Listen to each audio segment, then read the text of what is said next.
TNN TV کی بین الاقوامی خبروں کے ساتھ میں ہوں بشرا خان۔ کینیڈا کی حکومت کا کہنا ہے کہ غزہ میں موجود کینیڈین منگل تک وہاں سے نکلنا شروع کر سکتے ہیں۔ غزہ میں پھنسے کینیڈین شہریوں کے رشتہ داروں کا کہنا ہے کہ ہماری حکومت نے ہمیں ناکام کر دیا ہے، یہ بہت مایوس کن وقت ہے۔ مزید تفصیلات اس رپورٹ میں۔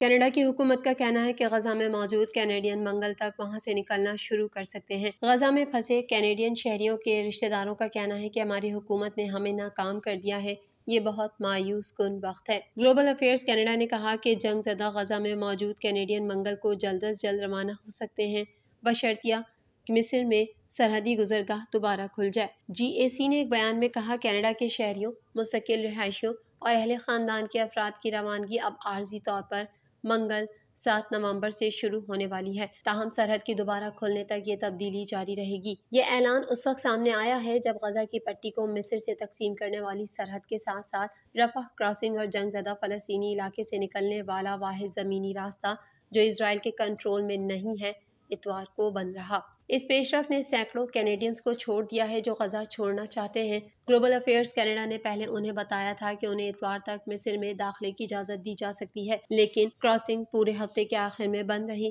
گلوبل افیئرز کا کہنا ہے کہ وہ کم از کم 516 کینیڈین شہریوں، مستقل رہائشیوں اور خاندان کے افراد سے رابطے میں ہیں جو محصور انکلیو میں پھنسے ہوئے ہیں۔ GAC نے جمعے کے روز کہا تھا کہ اس نے 450 کے علاقائی شراکت داروں کو قریب اہل کینیڈین شہریوں، مستقل رہائشیوں اور خاندان کے افراد کی فہرست فراہم کی ہے جو غزہ چھوڑنا چاہتے ہیں اور انہیں بتا رہے ہیں کہ وہ اتوار کے روز جلد مصر میں داخل ہو سکتے ہیں۔ فلسطینی کراسنگ اتھارٹی کے ایک ترجمان نے کہا کہ غزہ میں حکام نے غیر ملکی پاسپورٹ رکھنے والوں کو ویکینڈ پر جانے کی اجازت نہیں دی کیونکہ اسرائیل مصر میں علاج کے لیے فلسطینی مریضوں کو نکالنے سے روک رہا ہے۔ غزہ کی وزارت صحت کے ترجمان اشرف القدرہ نے 400 شدید زخمیوں کو رفح کے راستے غزہ سے نکلنے کے لیے محفوظ راستہ فراہم کرنے کا مطالبہ کیا ہے اور کہا ہے کہ اسپتالوں میں ایندھن کی آخری سپلائی تقریباً ختم ہو چکی ہے۔ دوسری جانب کینیڈا کے 2 درجن سے زائد شہروں میں فلسطینیوں کی حمایت میں ریلیوں کا انعقاد کیا گیا۔ مظاہرین نے گزشتہ ماہ جنگ شروع ہونے کے بعد اسرائیل اور حماس کے درمیان جنگ بندی کا مطالبہ کیا ہے۔ یہ ریلیاں ایسے وقت میں نکلی ہیں جب امریکہ اور عرب شراکت دار غزہ میں فوری جنگ بندی کی ضرورت پر متفق نہیں تھے کیونکہ اسرائیلی فوج نے حماس کے حکمرانوں کو کچلنے کے لیے اپنے حملے جاری رکھے ہوئے تھے۔ کینیڈا میں یہ مظاہرے ٹورنٹو، مونٹریال، اوٹاوا اور فریڈرکٹن سمیت شہروں میں ہوئے۔ فلسطینی یوتھ موومنٹ کی جانب سے مظاہروں کے قومی دن کی کال کے بعد شروع کیے گئے۔ ٹورنٹو میں دسیوں ہزار فلسطینی حامیوں نے امریکی قونصل خانے کے باہر یونیورسٹی ایونیو کی قطار میں کھڑے ہو کر جھنڈے اور نشانات اٹھا رکھے تھے جس میں واضح پیغام تھا کہ اب جنگ بندی کی ضرورت ہے۔ علیحدگی پسند سکھ رہنما قتل کے تقریباً 5 ماہ بعد کینیڈا میں بھارت کے ہائی کمشنر سنجے کمار ورما نے الزام لگایا ہے کہ اس قتل سے متعلق کینیڈا کی پولیس کی تحقیقات کو اعلیٰ سطح کے کینیڈین عہدیدار نے نقصان پہنچایا ہے۔ مزید احوال اس رپورٹ میں۔ برٹش کولمبیا میں علیحدگی پسند سکھ رہنما قتل کے تقریباً 5 ماہ بعد کینیڈا میں بھارت کے ہائی کمشنر سنجے کمار ورما نے الزام لگایا ہے کہ اس قتل سے متعلق کینیڈا کی پولیس کی تحقیقات کو اعلیٰ سطح کے کینیڈین عہدیدار نے نقصان پہنچایا ہے۔ سنجے کمار ورما نے ایک انٹرویو میں کہا ہے کہ میں ایک قدم آگے بڑھوں گا اور کہوں گا کہ تحقیقات پہلے ہی داغدار ہو چکی ہیں۔ کینیڈا ہردیپ سنگھ نجر کے قتل میں نئی دہلی کے ملوث ہونے کے ثبوت پیش کرے۔ ان کا کہنا تھا کہ اعلیٰ سطح پر کسی کی طرف سے یہ ہدایت آئی ہے کہ اس کے پیچھے بھارت یا بھارتی ایجنٹ ہے۔ بھارتی سفارتکار نے اس اعلیٰ سطح کے عہدیدار کا نام نہیں لیا۔ ان کا مزید کہنا تھا کہ کینیڈا اور اس کے اتحادیوں کی جانب سے انڈیا کو ٹھوس ثبوت نہیں دکھائے گئے کہ ہردیپ سنگھ کے قتل میں انڈین ایجنٹس ملوث تھے۔ سنجے کمار ورما کے مطابق اس معاملے میں کوئی خاص یا متعلقہ معلومات فراہم نہیں کی گئیں جن میں ہم ان کی تحقیقات میں مدد کر سکیں۔ انڈین ہائی کمشنر نے کہا کہ وزیر اعظم جسٹن ٹروڈو کے بیانات سے قتل کی تحقیقات کو نقصان پہنچا ہے۔ 18 ستمبر کو وزیر اعظم جسٹن ٹروڈو نے کہا کہ کینیڈا کی سیکیورٹی ایجنسیاں بھارتی حکومت کے ایجنٹس ہردیپ سنگھ نجر کے قتل کے درمیان ممکنہ تعلق کے معتبر الزامات کے مستعدی سے پیروی کر رہی ہیں۔ اس معاملے نے دونوں ممالک کے درمیان سفارتی تنازع کو جنم دیا۔ کینیڈا نے 41 سفارتکاروں کو بھارت سے اس وقت واپس بلا لیا جب ستمبر میں بھارت نے کینیڈا سے کہا کہ وہ ہردیپ سنگھ نجر کے قتل کے الزامات کے بعد اپنی سفارتی موجودگی کم کرے۔ کینیڈا کے ہاؤسنگ منسٹر شان فریزر کا کہنا ہے کہ ہوم ہیٹنگ آئل پر کاربن ٹیکس کا نفاذ معنی خیز ہے۔ مزید جانیں گے اس رپورٹ میں۔ کینیڈا کے ہاؤسنگ منسٹر شان فریزر کا کہنا ہے کہ ہوم ہیٹنگ آئل پر کاربن ٹیکس کا نفاذ معنی خیز ہے کیونکہ دیگر حکومتی اقدامات نے قیمتوں کی ترغیب کی ضرورت کو کم کر دیا ہے، کیونکہ فریقین استثنا کو بڑھانے کے لیے ایک غیر پابند تحریک پر لڑنے کے لیے تیار ہے۔ ایک انٹرویو میں فریزر نے کہا کہ گھر کو گرم کرنے والے تیل کو خاص طور پر نشانہ بنانا سمجھ میں آتا ہے کیونکہ یہ حرارت کی زیادہ مہنگی، زیادہ آلودگی پھیلانے والی شکل کے طور پر کھڑا ہے۔ شان فریزر نے کہا کہ جب گھر کو گرم کرنے والے تیل کی بات آتی ہے تو اس کی وجہ یہ ہے کہ ہم اس سے مکمل طور پر چھٹکارا پا سکتے ہیں اور آپ ان ماحولیاتی اور مالی بچتوں کو دیکھتے ہیں۔ ایک ہی پالیسی ایندھن کے مختلف ذرائع پر لاگو کرنے کا کوئی مطلب نہیں ہوگا۔ شان فریزر نے استدلال کیا کہ 3 سال کے وقفے کے ساتھ ساتھ اعلان کردہ دیگر اقدامات جو بہت سے کینیڈینز کے لیے ہیٹ پمپس کو بہت سستا یا مفت بنا دیں گے۔ اس کا مطلب ہے کہ اب گھریلو حرارتی اخراج پر مارکیٹ کی قیمت کے ذریعے زیادہ مؤثر ٹیکنالوجی پر سوئچ کرنے کی ترغیب دینے کی ضرورت نہیں ہے۔ اکتوبر کے آخر میں وفاقی حکومت کے اعلان کہ وہ گھریلو حرارتی تیل پر کاربن ٹیکس کو 3 سال کے لیے روک دے گی نے وزیر اعظم اور حزب اختلاف کے سیاستدانوں کی طرف سے گھر کو گرم کرنے کی تمام اقسام تک استثنا کو وسعت دینے کے مطالبات کو جنم دیا ہے۔ سیسکیچوان میں قدامت پسند رہنما پیئر پالیور نے ٹیکس کی مذمت کی اور اس کی مخالفت میں صوبائی حکومت کے اقدامات کی تعریف کی۔ پیئر پالیور نے 3 سالہ استثنا کو دھوکہ قرار دیا جس کا مقصد بحر اوقیانوس کے کینیڈین کو لبرل کو ووٹ دینے پر راضی کرنا تھا۔ حالیہ انتخابات بتاتے ہیں کہ حکومت کرنے والی پارٹی ایک ایسے خطے میں جدوجہد کر رہی ہے جو اس کی روایتی طاقت کی بنیاد کا حصہ ہے۔ شان فریزر نے کہا کہ وہ اس دلیل سے متفق نہیں ہے کہ حکومت کا فیصلہ سیاسی طور پر محرک تھا، یہ نوٹ کرتے ہوئے کہ دیگر سرکاری پروگرامز کے پورے ملک میں غیر متناسب اثرات ہیں۔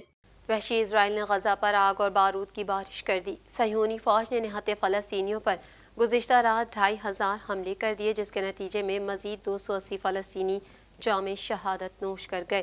مزید تفصیلات اس رپورٹ میں۔ وحشی اسرائیل نے غزہ پر آگ اور بارود کی بارش کر دی۔ صہیونی فوج نے نہتے فلسطینیوں پر گزشتہ رات 2500 حملے کر دیے جس کے نتیجے میں مزید 280 فلسطینی جام شہادت نوش کر گئے۔ صہیونی فورسز کی جانب سے غزہ کی پٹی پر وحشیانہ بمباری کے نتیجے میں دنیا متحد ہونا شروع ہو گئی اور اسرائیل کا مکروہ چہرہ دنیا کے سامنے آشکار ہو گیا ہے۔ میڈیا رپورٹ کے مطابق فلسطین کی حمایت اور غزہ کے عوام کی نسل کشی کے خلاف عالمی سطح پر صہیونی حکومت کی مذمت میں روز بروز اضافہ ہوتا جا رہا ہے۔ وحشیانہ بمباری سے شمالی غزہ کھنڈر بن گیا۔ اسرائیل غزہ شہر کے شمال مغرب اور جنوب مشرق کو نشانہ بناتے ہوئے بڑے حملے کر رہا ہے۔ صہیونی فورسز نے رابطوں میں رکاوٹ ڈال کر مظالم پر پردہ ڈالنے کی کوشش کی اور انٹرنیٹ سروس معطل کر کے مکمل بلیک آؤٹ کر دیا۔ اسرائیل نے بے گھر فلسطینیوں کی پناہ گاہوں کو بھی نہ بخشا اور 3 پناہ گزین کیمپوں پر بھی بم برسا دیے۔ عرب میڈیا کے مطابق مرکزی اطلاعات فلسطین نے اطلاع دی کہ غزہ کی پٹی کے شاطئی کیمپ، زیتون کالونی اور الرمال محلے پر آدھے گھنٹے کے اندر 100 سے زائد پرتشدد اسرائیلی حملے کیے گئے۔ اسرائیل نے ایک مرتبہ پھر اسپتالوں کے اطراف میں بھی شدید بمباری کی۔ حماس نے اعلان کیا کہ متعدد اسرائیلی چھاپوں میں الشفا اسپتال کے آس پاس کے علاقوں کو نشانہ بنایا گیا۔ غزہ کی پٹی کے اسپتالوں کی گنجائش سے زیادہ زخمیوں کی تعداد بڑھ رہی ہے۔ الاقصی شہداء اسپتال کے ڈائریکٹر نے کہا ہے کہ ہم زخمیوں کے درمیان تفریق کے اصول پر کام کر رہے ہیں، پہلے سنگین زخمیوں کا علاج کیا جائے اور دیگر کو چھوڑ دیا جا رہا ہے۔ اسپتال اب زخمیوں کو معمولی سی خدمات بھی فراہم کرنے کے قابل نہیں رہا۔ حماس نے زمینی جنگ میں غزہ کی گلیاں اسرائیلی فوجیوں کا قبرستان بنا دی اور غزہ میں گھسنے والے 20 سے زائد ٹینکوں اور 24 فوجی گاڑیاں تباہ کر دیں۔ تل ابیب نے حماس کے ہاتھوں بھاری نقصان اٹھانے کا اعتراف کر لیا ہے۔ تفصیلات کے مطابق حماس کے جانبازوں نے غزہ میں زمینی جنگ کے دوران اسرائیلی فوج کو ناکوں چنے چبوا دیے۔ اسرائیلی فوج پر حملوں اور ٹینکوں کو نشانہ بنانے کی نئی ویڈیو جاری کر دی۔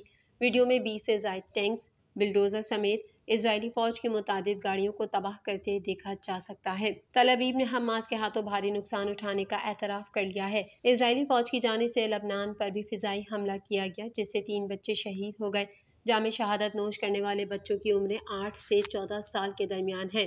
علاوہ ازیں اقوام متحدہ کی تمام اہم ایجنسیز کے سربراہان نے ایک مشترکہ بیان جاری کیا ہے جس میں انہوں نے اسرائیل اور حماس کے درمیان لڑائی میں انسانی بنیادوں پر فوری جنگ بندی کا مطالبہ کیا ہے۔ ادھر امریکی وزیر خارجہ اینٹونی بلنکن اچانک عراق پہنچ گئے جہاں بغداد میں عراقی وزیر اعظم شیعہ السودانی سے ملاقات کی اور غزہ کی مجموعی صورتحال پر گفتگو کی۔ اس موقع پر اینٹونی بلنکن کا کہنا تھا کہ اپنے لوگوں کے تحفظ کے لیے ہر ضروری قدم اٹھائیں گے۔ اس سے قبل امریکی وزیر خارجہ نے مغربی کنارے کا دورہ بھی کیا رام اللہ میں فلسطینی صدر محمود عباس سے ملاقات میں کہا کہ تنازع پھیل گیا تو پورے خطے کو اپنی لپیٹ میں لے لے گا، غزہ میں امداد پہنچانے کے لیے کوشاں ہیں۔ ملاقات میں فلسطینی صدر محمود عباس نے مطالبہ کیا کہ اسرائیل بچوں اور خواتین کا قتل عام بند کرے، فوری جنگ بندی کی جائے۔ دوسری جانب اسرائیلی وزیر اعظم نے ہٹ دھرمی کا مظاہرہ برقرار رکھتے ہوئے بین الاقوامی مطالبات کے باوجود غزہ میں جنگ بندی سے انکار کر دیا ہے۔ اسرائیلی وزیر اعظم نے کہا کہ ہمارے یرغمالیوں کی رہائی تک جنگ بندی نہیں ہوگی۔ حماس نے ہمارے خلاف جنگ اپنے ساتھیوں کی رہائی نہیں بلکہ ہمیں ختم کرنے کے لیے شروع کی ہے۔ یہ حماس کی بڑی غلطی تھی۔ غلطی کے بعد حماس کا خاتمہ کر دیں گے، ہم مل کر ہی جیتیں گے۔ حماس کے خلاف جنگ میں اہم کامیابی کا دعویٰ کرتے ہوئے اسرائیلی فوج نے کہا کہ اتوار کو فلسطینی سرزمین کو جنوبی اور شمالی غزہ کے 2 حصوں میں تقسیم کر دیا ہے۔ اسرائیلی فوج کے ترجمان نے کہا کہ اسرائیلی فورسز نے غزہ شہر کو گھیرے میں لے لیا۔ ہم کسی بھی صورتحال اور ہر محاذ پر لڑنے کو تیار ہیں۔ خیال ہے کہ محصول غزہ ایندھن، پانی اور بجلی کی مکمل عدم دستیابی کی وجہ سے انتہائی مشکلات سے دوچار ہے۔ 7 اکتوبر کو حماس کی اسرائیل پر کارروائی کے بعد اسرائیل نے حماس کا نام و نشان مٹانے کا عزم کر رکھا ہے۔ واضح رہے کہ اسرائیلی بمباری سے مجموعی طور پر شہید فلسطینیوں کی تعداد 9,700 سے زائد ہو گئی۔ شہداء میں 4,880 بچے اور 2,550 خواتین شامل ہیں، جبکہ 32,000 سے زائد افراد زخمی ہیں۔ ترک صدر رجب طیب اردوان نے اعلان کیا کہ فلسطینی بھائیوں کو کبھی تنہا نہیں چھوڑیں گے۔ ترکیہ ہمیشہ فلسطینیوں کے ساتھ کھڑا ہے اور کھڑا رہے گا۔ تفصیلات کے مطابق ترک صدر رجب طیب اردوان نے ریلی سے خطاب کرتے ہوئے کہا کہ ترک خفیہ ایجنسی کے سربراہ حماس کے ساتھ مسلسل رابطے میں ہیں۔